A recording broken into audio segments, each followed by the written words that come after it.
Hello everyone, welcome back to the channel, and today we're counting down the top 10 best Phantom Menace sets. I absolutely love Phantom Menace. It's one of my favourite Star Wars films, along with many others. And today, yeah, I've picked my 10 best sets. Now I'm going to whiz through these, and when making this list, it really occurred to me how undermade Phantom Menace was. There's so many sets we still need from Phantom Menace, and I really hope LEGO makes these in the future. Really quickly, this list is not going to contain any UCS sets, it just wouldn't be fair. These are system sets only, so yeah. Coming in the 10th spot, we have the 7665 Republic Cruiser. The very first ship you see in Phantom Menace from 2007. I thought it was way earlier than that, but no, 2007, released for £70, which is pretty good. 919 pieces. Now this set is very dated. If you look at this thing, it looks very shabby now. I mean, it's one of those sets that unfortunately has just aged, particularly with the shaping. The shaping is incredibly boxy, but well, I say that, why is it on this list? Why is it with the best Phantom Menace sets? Well, that's because LEGO hasn't made a lot. I've said this in the intro. Great figures, fantastic figures. We have Obi-Wan, we have Qui-Gon, we have 2 pilots and an astromech droid. That's all great.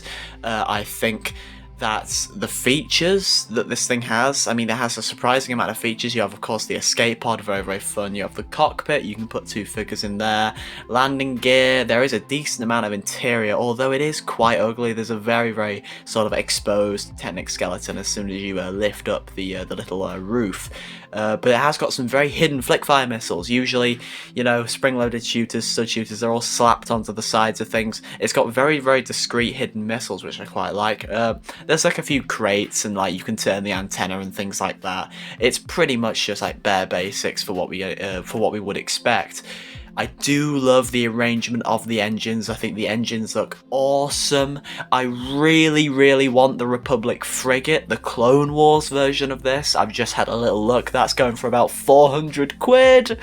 But yeah, if you want this set now, it's going to be quite expensive. So yeah, only get this set if you really want it. But it is pretty good for Phantom Menace. Coming in at the 9th spot is a set that really surprised me, but it's here. It's the original AAT set 7155, 158 pieces, released for £20 back in the year 2000. 2 minifigs, just 2 battle droids, bread and butter, very basic. Now we would be expecting more figures, but that is fine for the era. And the model itself is just beautiful. Of course, it's really old traditional LEGO Star Wars, so all of these are like printed elements, which is wonderful. And it is one of the only AATs to date that actually has the missile launchers. It really grinds, because the AAT is one of my favourite Star Wars vehicles of all time. I love the AAT, and LEGO keep, in my version, the one I own, the 2015 version, they completely neglected and missed out the missile launchers. Yeah, they're here, they look awesome. In terms of the features, there's not that much to do with this set. You have the turret on the top, of course, and you have 2 seats, of course, to sit your battle droids.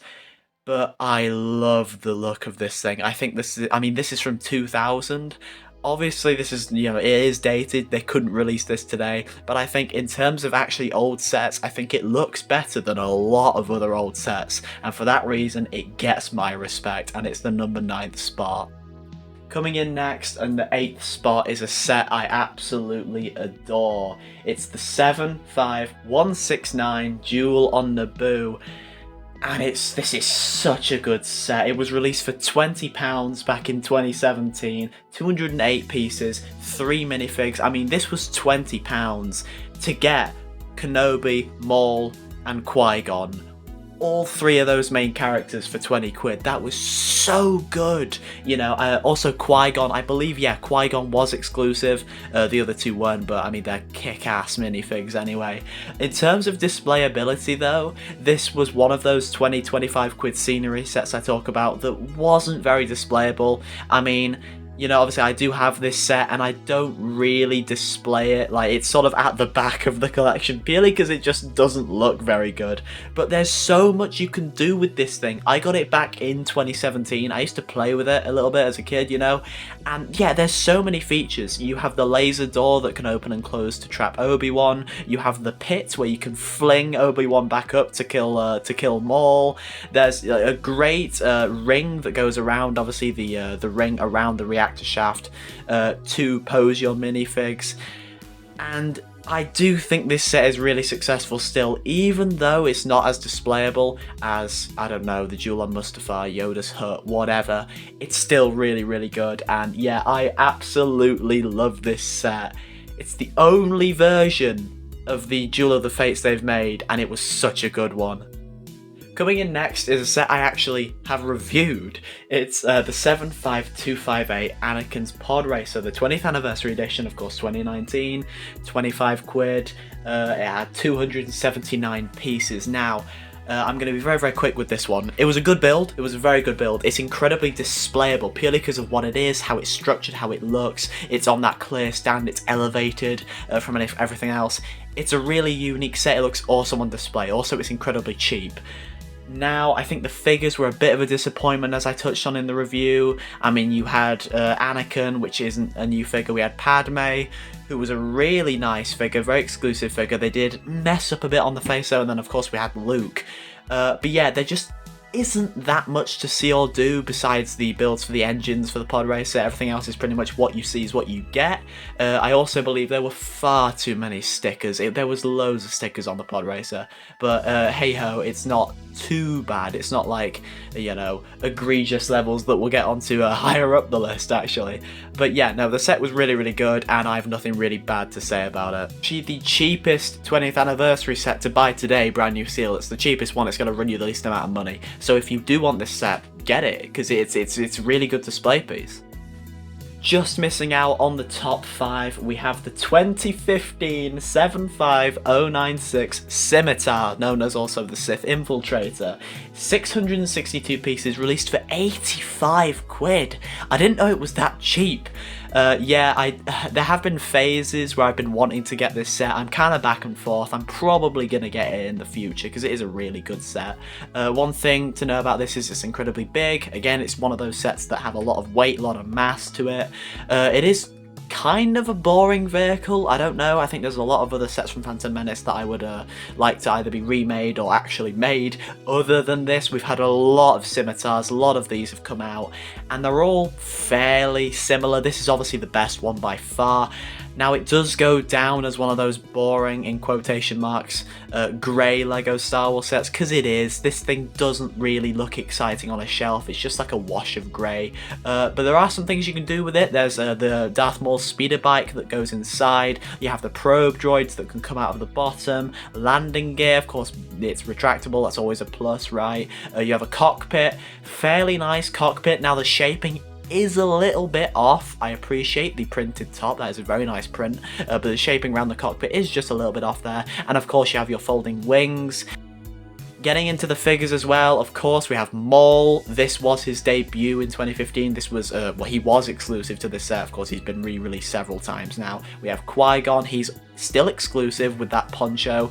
You also have R2, who is really, really unnecessary. I don't know why we got R2, who asked for him. We have Little Annie, of course, who isn't anything special. And we have Watto, which is one of the only ways you can get that Watto. And Watto is a pretty cool figure.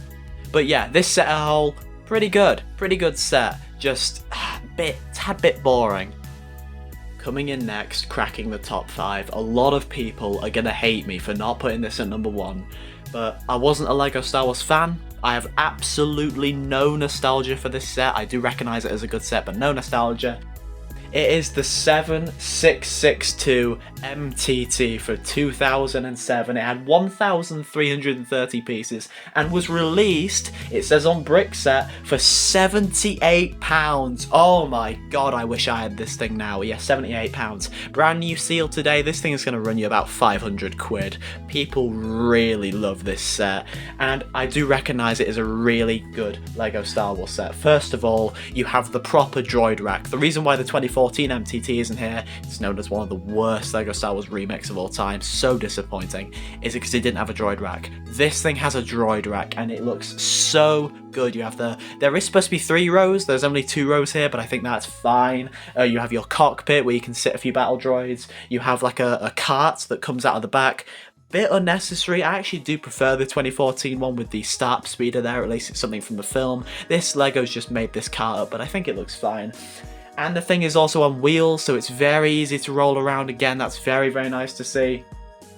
And by far the biggest plus is just the amount of battle droids you get. There are so many B1 battle droids in the set. If you were lacking B1 battle droids, you should have bought this thing because you'd have a whole goddamn army of them, right? The only thing I don't like about this set is the shaping. It doesn't really look like the MTT. It's very, very boxy, very sort of rectangular, very chubby. The 2014 MTT looks so much better than this set. I am just gonna say that now. And again, this is 2007, so I'm not dogging Lego here. This was 2007. It's aged. For its day, it was awesome, and it is a better Lego Star Wars set than the 2014 version, but the shaping is just a bit aged for me here. Coming in the number 4 spot, I don't care, I've put this set so high, I absolutely love it. It's the 75091 Flash Speeder from 2015. I cannot wait to review this set. It's one of my favourite LEGO Star Wars sets of all time. 2015, it's absolutely beautiful. Released for 35 quid. Little bit expensive there, but honestly, it doesn't matter. 312 pieces, and first of all, let's start off with the colour. This is one of the only green LEGO Star Wars sets. It instantly draws your eye, it looks great on a shelf, and it looks so starkly different from everything else. It really sets itself apart, and it's only small, but actually you'll be surprised at how big it is. You can fit like 5 minifigs in this thing. You have the turret that can rotate on the top. Now the turret is very inaccurate, but that doesn't really matter. Obviously they did want to incorporate the spring missile in there. You have the side sort of mandible things on the side, the engine pods that can rotate. Very nice, very accurate there. They did also integrate spring-loaded missiles in there. I think they look fine. You have the opening doors on the side that actually wouldn't be part of the ship, but it's just a feature Lego included. You have the Speed Champions cockpit, which I think looks very, very nice. They also use that on Luke's Land Speeder.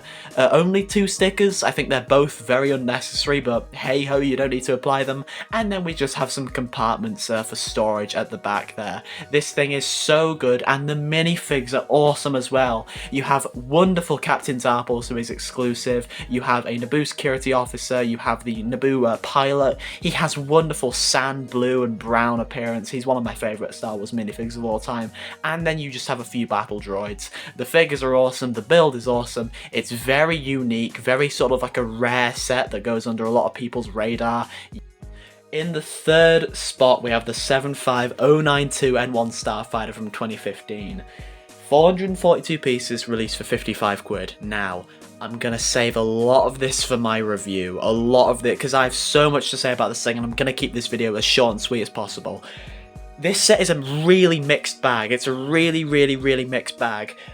First of all, it has a lot of stickers. I think there's over 20 stickers. There are so many stickers on this set. It's unreal. That really detracted from it. Also, it has very inaccurate shaping. The wings are straight. They're supposed to be bent slightly. The backside is very inaccurate.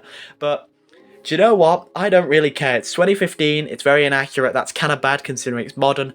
It's a goddamn N1 Starfighter, alright? It doesn't matter. It's like one of the coolest Star Wars vehicles. Of course, it is the trademark ship, Phantom Menace. I think it is the best version they've ever made by far, including Mando's N1. I mean, this one's way better. The minifigs were very good. You got Obi-Wan. He's a great figure to get. You, of course, got Anakin. You had an N1 pilot who was awesome to switch out for Anakin there. And you had some battle droids. Also, you had a real bunch of unnecessary side builds. We had droidicas. doors, a ladder, a fuel pump, like a little cargo crate, like a weapons cart, like so much stuff you don't want. You're not paying the money for that. The only thing I do really like though is the stand. This thing came with a stand, it can rotate. The stand looks so cool, and again it elevates it from everything else in your collection.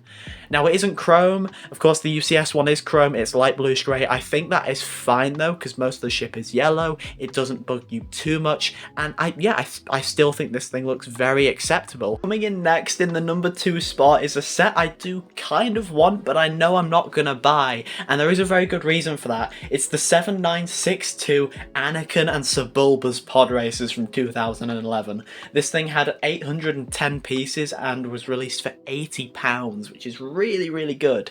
Now, getting into this, the only part about this set that's good is Sebulba's pod racer, right? Anakin's, it was good for 2011, but since it's been remade and it's a lot better.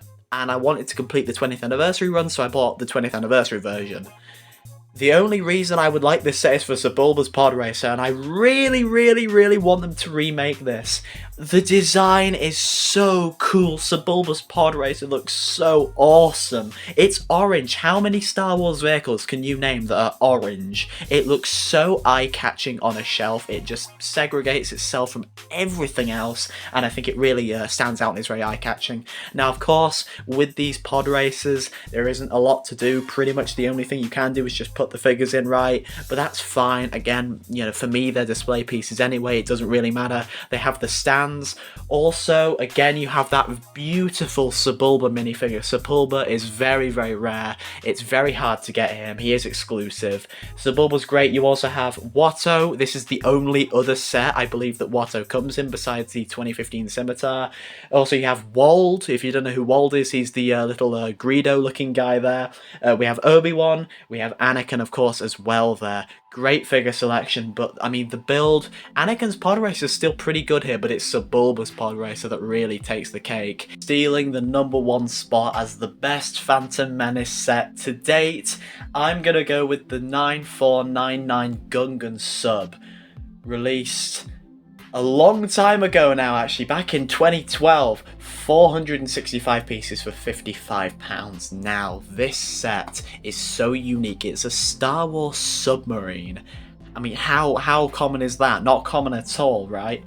Now, the figures is the reason why this set is so rare. Of course, partly because of what it is, right? But also the figures. We have an exclusive Obi-Wan and Qui-Gon. They have the face prints for the like the snorkel that they wear, and of course we have Queen Amidala.